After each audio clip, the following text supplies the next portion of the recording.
यदा यदा हि धर्मस्य ग्लानिर्भवति भारत अभ्युत्थानम धर्मस्य तदात्मानं सृजाम्यहम्।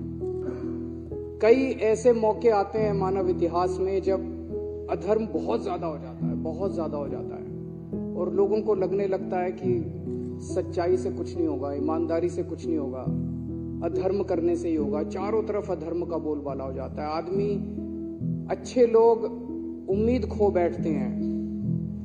ऐसे मौकों के लिए भगवान ने इस मानव जाति को ये भरोसा दिया है कि अगर ऐसा मौका आएगा तब तब मैं मानव जाति के कल्याण के लिए और मानव जाति को उस परिस्थिति से निकालने के लिए मैं अवतार लूंगा या उत्पन्न होऊंगा।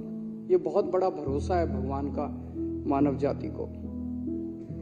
आज हमारे देश के अंदर जो घटित हो रहा है ये कुछ उसी तरह की परिस्थिति है। चारों तरफ अधर्म का बोलबाला है, चारों तरफ इतना अधर्म हो गया है, इतना अधर्म हो गया है, चारों तरफ इतना अधर्म का बोलबाला है कि लोगों को लगने लगा है, आपस में चर्चा करने लगे हैं कि यार अब ईमानदारी से कोई फायदा नहीं है, अब सच्चाई से कोई फायदा नहीं है, सच्चाई के रास्ते पे चलने से कोई फायदा नहीं है। और लोग देख रहे हैं इतने बड़े बड़े षड्यंत्र चल रहे हैं, इतने बड़े बड़े कुकर्म चल रहे हैं, बड़े से बड़े स्तर के ऊपर चल रहे हैं। जो लोग कुकर्म कर रहे हैं लोग देख रहे हैं उनकी तो तरक्की हो रही है, जो लोग अधर्म कर रहे हैं लोग देख रहे हैं उनकी तो तरक्की हो रही है। देश में 75 साल के बाद इस देश के गरीब बच्चों को अच्छी शिक्षा और अच्छे भविष्य की उम्मीद देने वाला मनीष सिसोदिया आज जेल के अंदर है, धर्म जेल के अंदर है। और हमारे देश की बेटियों को, मां बहनों को छेड़ने वाला ब्रजभूषण सिंह सत्ता भोग रहा है, सत्ता का सुख भोग रहा है। आज इस देश के अंदर मोहल्ला क्लिनिक बनाने वाला, गरीबों को गरीब दवाइयां दिलवाने वाला सतिंदर जैन जेल के अंदर है। और चुन चुन के इस देश के सबसे बड़े कुकर्मी, सबसे भ्रष्टाचारी हेमंत बिश्व शर्मा, शुभेंदु अधिकारी, मुकुल रॉय, नारायण राणे, भावना गावली, अशोक चौहान, यशवंत यादव, यामिनी यादव, छगन भुजबल, अजीत पवार, प्रफुल्ल पटेल, गोपाल कांडा, पता नहीं इतनी लंबी लिस्ट है। चुन चुन के इस देश के सबसे कुकर्मी और सबसे भ्रष्ट लोगों को अपनी पार्टी में शामिल करा के उनको सत्ता का सुख भोग रहे हैं। ईमानदार लोग जेल के अंदर हैं। आज इतना ज्यादा अधर्म हो गया है, चारों तरफ इतना अधर्म का बोलबाला हो गया है, खुलेआम एमएलएस को खरीदा जा रहा है। हमारे एमएलएस को 25-25 करोड़ रुपए ऑफर किए गए।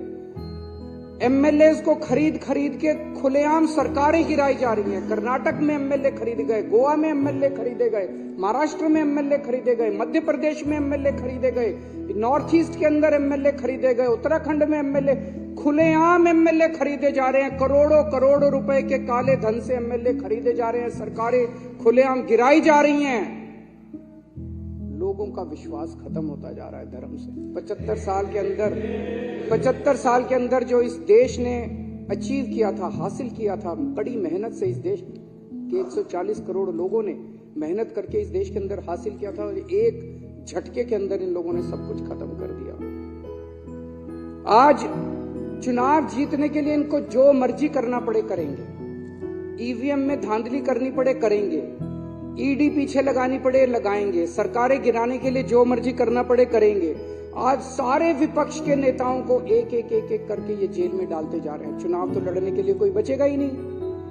आज इन्होंने अभी थोड़े दिन पहले कांग्रेस पार्टी का अकाउंट फ्रीज कर दिया। अब चारों तरफ चर्चा है अगला आम आदमी पार्टी का अकाउंट फ्रीज करने जा रहे हैं।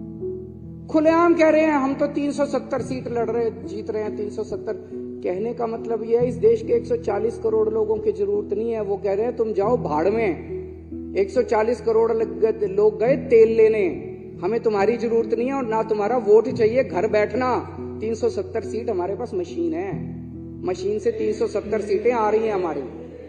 जिस दिन इस देश के अंदर लोगों की जरूरत ना पड़े, जनतंत्र के अंदर वोटों की जरूरत ना पड़े, देश ही नहीं बचेगा।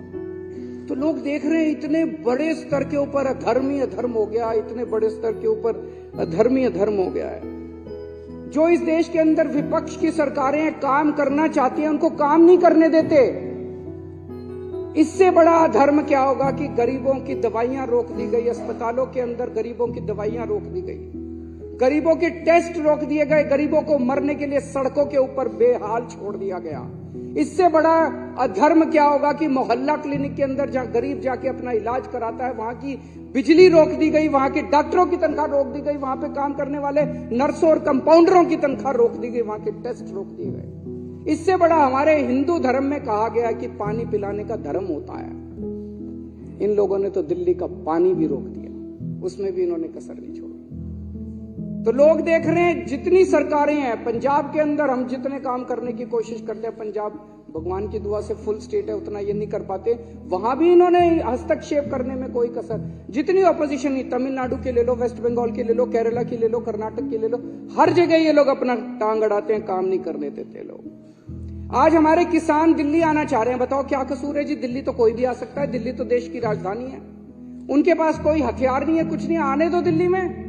हमने भी तो रामलीला मैदान में आंदोलन किया था, रामलीला मैदान दे दो, बैठ जाएंगे बेचारे। अपना अधिकार, अपनी आवाज उठाने का तो सबको अधिकार है, आर्टिकल 19 के अंदर संविधान के। किसानों को नहीं आने देते, ना उनकी फसलों का दाम। वो क्या मांग रहे हैं? वो कह रहे हैं कि हम जो फसल पैदा करते हैं, हमें अपनी फसलों का पूरा दाम मिलना चाहिए। बिल्कुल मिलना चाहिए, फसलों का दाम भी नहीं देंगे, प्रोटेस्ट भी नहीं करने देंगे। आज इस देश का युवा बेरोजगार है, उसको नौकरी देने के इनके पास कुछ नहीं है, दर दर की ठोकरें खा रहा है। व्यापारी बुरे हाल है, महिलाएं, उनका घर का खर्चा नहीं चल रहा, महंगाई इन लोगों ने इतनी ज्यादा कर दी।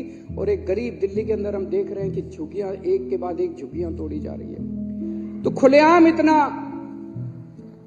अधर्म हो गया, खुलेआम इतना चारों तरफ इतना ज्यादा अधर्म हो गया कि अब भगवान ने तय किया कि मुझे अवतार लेना पड़ेगा। समय आ गया है जब मुझे उत्पन्न होना पड़ेगा और पिछले मुझे हस्तक्षेप करना पड़ेगा। और पिछले कुछ दिनों की घटनाएं ये दिखाती हैं कि भगवान ने सीधे तौर पे हस्तक्षेप करने की और उत्पन्न होने का निर्णय ले लिया है। चंडीगढ़ में मेयर का चुनाव हुआ, सुबह वोटिंग पड़ी। वोटिंग पढ़ने के बाद एक प्रिजाइडिंग ऑफिसर था, पीठासीन अधिकारी अनिल मसीह, इन्हीं का आदमी था। अनिल मसीह तो मोहरा है, पीछे तो वो हैं, उन्हीं का आदमी था।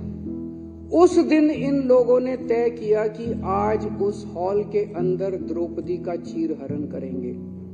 उन लोगों ने, इन कौरवों ने तय किया कि आज हम जनतंत्र का, भारतीय जनतंत्र का चीरहरण करेंगे। पूरी प्लानिंग करके आए थे। उसने तय किया कि मैं असली वोटों के ऊपर उनको ठप्पे मार मार के, डिफेस कर करके उनको इनवैलिड घोषित कर दूंगा और हारे हुए को जिता दूंगा। अब वहां पे श्री कृष्ण जी पहुंच गए द्रौपदी का चीरहरण रोकने के लिए। उस कमरे में दिखाई नहीं दिए किसी को, दृश्य थे, लेकिन थे वहां पे। आप लोगों ने अगर वीडियो में देखा हो, वीडियो में वहां जितने बीजेपी वाले मौजूद थे सारे कह रहे हैं कैमरे ऑफ करो, कैमरे। देखे आपने वीडियो? सारे चिल्ला रहे हैं कैमरे ऑफ करो, कैमरे ऑफ करो। कैमरे ऑफ क्यों नहीं हुए? श्री कृष्ण जी वहां मौजूद थे, उन्होंने कैमरे ऑफ किए। इन्होंने पूरी कोशिश करी कैमरे ऑफ करने की। उस दिन कैमरे ऑफ नहीं हुए। ये कोई संयोग नहीं है, ये ऊपर वाले का इशारा है, ऊपर वाले का हस्तक्षेप। इतनी बड़ी दुनिया की सबसे बड़ी पार्टी जो पूरे दुनिया के अंदर, हम तो सबसे बड़ी पार्टी, सबसे बड़ी पार्टी को 5 मिनट के अंदर भगवान ने पूरे देश के सामने बेनकाब कर दिया। जो लोग द्रौपदी का चीरहरण करने आए थे, जो लोग भारतीय जनतंत्र का चीरहरण करने आए थे, भगवान श्री कृष्ण ने उनको पूरे देश के सामने उनका चीरहरण करके छोड़ा।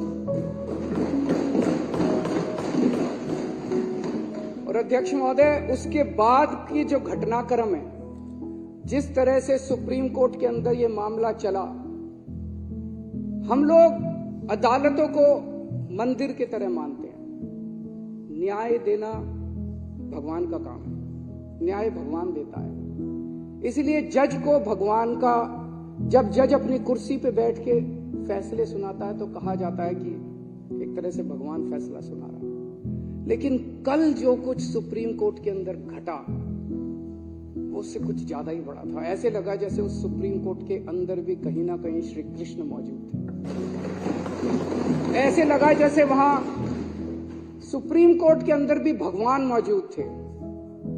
ऐसे लगा जैसे चीफ जस्टिस ऑफ इंडिया के अंदर भगवान बोल रहे थे। ऐसे लगा जैसे चीफ जस्टिस ऑफ इंडिया के जुबान के ऊपर भगवान बैठे हुए थे, भगवान उनके जरिए बोल रहे थे। तो ये जो कल पूरा घटनाक्रम हुआ वो ये दिखाता है कि अब हम सबसे पहले तो सुप्रीम कोर्ट का बहुत बहुत शुक्रिया इस सदन के माध्यम से हम इस सदन के माध्यम से सुप्रीम कोर्ट का शुक्रिया अदा करना चाहते हैं, उस पूरी बेंच का शुक्रिया अदा करना चाहते हैं, खासकर चीफ जस्टिस ऑफ इंडिया का शुक्रिया अदा करना चाहते हैं जिन्होंने इतने कठिन समय के अंदर हमारे देश को जनतंत्र को बचाने का काम किया। आज पूरे देश के सामने भगवान ने बेनकाब करके एक साफ साफ मैसेज दे दिया। भगवान ने बीजेपी चुनाव जीतती नहीं है, बीजेपी चुनाव चोरी करती है।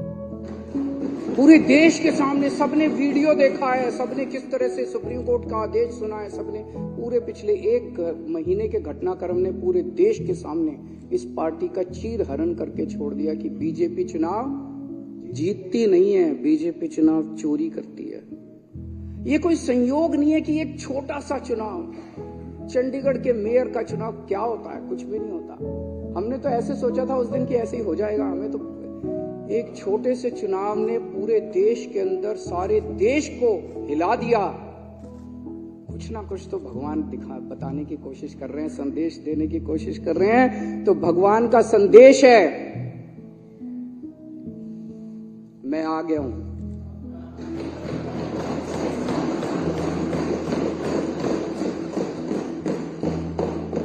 बीजेपी पाप कर रही है, बीजेपी अधर्म कर रही है, अब ये नहीं चलेगा। जिन लोगों को लगता था बीजेपी हार नहीं सकती, भगवान ने दिखा दिया कि अगर चंडीगढ़ के मेयर का चुनाव हार सकती है तो बीजेपी देश का चुनाव भी हार सकती है। भगवान ने पूरे देश को एक कॉन्फिडेंस देने की कोशिश करी है कि हिम्मत मत हारो, खड़े हो, तुम लोग एक बहुत बड़े देश के निवासी हो। भारत के लोग एक बहुत बड़ी संस्कृति, हमारा कल्चर 3000-4000 साल पुराना है। डर के मत बैठो, खड़े हो, आप अपना कर्म करो, तुम लोग अपना कर्म करो। कई लोगों को इस देश के अंदर लगता है कि अब तो ईवीएम में गड़बड़ी हो गई, वोट डाल के क्या फायदा है। भगवान कह रहा है बिल्कुल नहीं, वोट डालने जाओ, ईवीएम को मैं संभाल लूंगा। सारे जने वोट डालने जाओ, कोई बिना वोट के मत रहना। वोट डालने जाओ, आवाज उठाओ, प्रदर्शन करो, इनके खिलाफ खड़े हो, भगवान तुम्हारे साथ है। जैसे भगवान ने इनको बेनकाब किया चंडीगढ़ के चुनाव में, भगवान आने वाले समय में भी इनको बेनकाब करेगा और सत्य का साथ देगा। हताश होकर मत बैठो। ये धर्म और अधर्म की लड़ाई है, ये पाप और पुण्य की लड़ाई है। अब आप लोगों को तय करना है कि आप धर्म के साथ हो कि आप अधर्म के साथ हो, आप पाप के साथ हो कि आप पुण्य के साथ हो। जब पांडवों को